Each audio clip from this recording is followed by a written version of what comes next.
ladies. How are you doing today? Great. Ciao. And welcome to my kitchen. Today we are going to make another Italian recipe. Is Vilo Sobuco. Let's do it. Here I have the shank of veal. I'm going to season that and with some sea salt, always in both sides, some pepper. You turn the veal, you put some salt and the pepper. And here I have a saute. I'm going to put some olive oil extra virgin.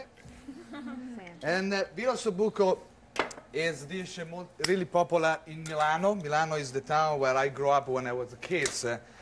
And here you pass to the flour and you saute. The reason why you pass to the flour, you have to make sure what happens is sitting. The meat, it doesn't release any juice. And both sides, always the medium heat. And that dish is always being served with risotto. It's very difficult to prepare Vilo Sobuco because a lot of people, they don't want to wait in the kitchen. You know, cooking Vilo Sobuco takes around 2 hours. Wow. I remember some people, they always say, no, I can't spend that time in my kitchen. But I'm going to show you a trick of my best friend, a top of chef, where he was my teacher, showed me a long time ago. Is a magic thing, you can cook Vilo Sobuco in 1 hour. And after a few minutes, you turn the veal. I think I should put a little more of olive oil. All right. You know, because the meat is absorbing it. And here, I have some vegetable stock. It's made with carrot, celery, onions. And another, my grandmother trick is to give a color, a flavor. What my grandmother used to do, used to burn onions on the grill, and he used to put inside. And that will release a nice color, a nice flavor to any stock you are preparing. And the time we're waiting for that, I'm going to put this in the blender or food process. And here I have some porcini mushroom. That is what we call in the kitchen a mirepoix. It's carrot, celery, onions, and I have some garlic. The porcini, they've been soaked for a few minutes. Porcini is a very popular mushroom in my country. Actually, right now, it's on season. And believe me, they are great. They are so, you know, to be in the market and see all them mushroom is always 2 months a year. And with that, and the easy way is always, before you buy, to know if they are good, you have to cut it and open it. And you have to check, it has to be completely white, no holes. Huh.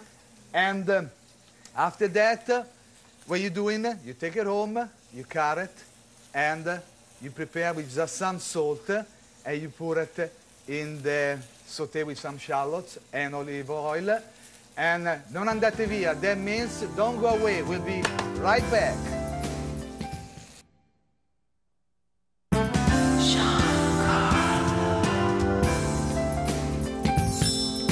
Bentornati nella mia cucina, that means welcome back to my kitchen. And let's keep going cooking. Here I have sauté. I'm going to cook the mirepoix, carrot, celery, onions, and garlic. I'm going to put some olive oil extravergine. And here, the vegetable. Be careful with the machine, you know, ladies. They're sometimes very dangerous, but actually it's a very good machine. Here, 1 second. I think it's too high now. Okay, you put it inside here. Wow. Ooh, wow, it's very hot.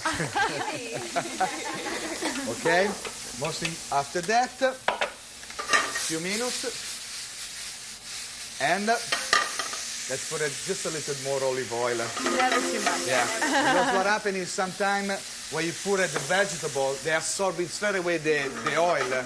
Look, you need to add some more oil, and I'm going to put the Vilo Sobuco in the center. Okay. You see how nice they are now? Yeah. And the porcini mushroom, soak it for like 5 minutes. If you forget that, what you should do, just soak it, use the warm water, and they get very soggy very quickly. Never use the water, you know, when they dry porcini, sometimes they leave the seeds. All the soil is not really good. And here I have some some red wine, you know, when you're talking about wine. And I put the wine, you let it evaporate for like 30 seconds, and I'm going to add the stock, vegetable stock or veal stock. If you make a veal stock, it's always the best to use the trimmings, okay? Or actually the best to use the bones. You know, you go to the butcher, you smile and say, can we please have some bones? In Italy, it's very difficult to have bones, you know? Actually, you have to really smile at the butcher. Make sure the wife is not behind him. Here I have, this is what we call bouquet garni. It's rosemary, bay leaves, and sage. What do we do? You take a strain and you put it around. You close it here, you know, and you put it inside. The reason why we do that because we don't want all the, you know, the trimmings goes and you know, you don't want to see your friend when they say, "What's that?" And this is what you're doing. You put it right here. You around, you know, and when it's done, when it's cooked, you have to just take and remove that. Now, thank you to Alfredo. He was a top chef. He's my maestro.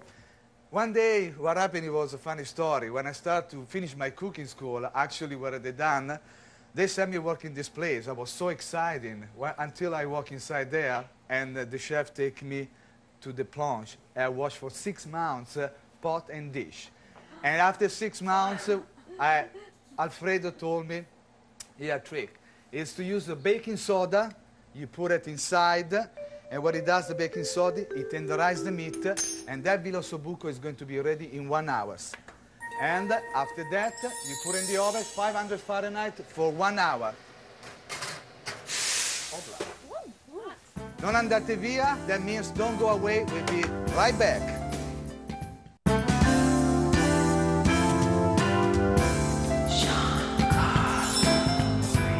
When I was in Italy, we met this great family. They made homemade cheese. Let's take a look. In a little corner of Tuscany stands the Bertagni cheese factory. For hundreds of years, this family were shepherds, but then turned to actually making an amazing ricotta from the milk of their very own sheep. A long time ago, they discovered that adding renuti, which is actually the acid from the stomach of a lamb, activates the manufacturing process and makes an even better cheese. Within 40 minutes, the cheese starts to get hard, and it is then cut by hand with wire tools. Every step is done by hand, as their fathers and their grandfathers did.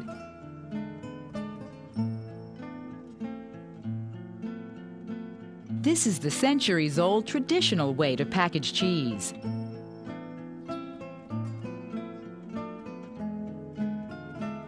It's stirred and cut, and then a member of the family squeegees these tubs so they are filled evenly with the cheese. To drain the moisture, these containers are turned over and over again 12 times. They also make a delightful pecorino cheese. Washed by hand after it has been made, each and every cheese is wrapped by hand using paper and string by Grandmama. The Bertagni Cheese Factory continues to uphold those traditions and passes them on from generation to generation.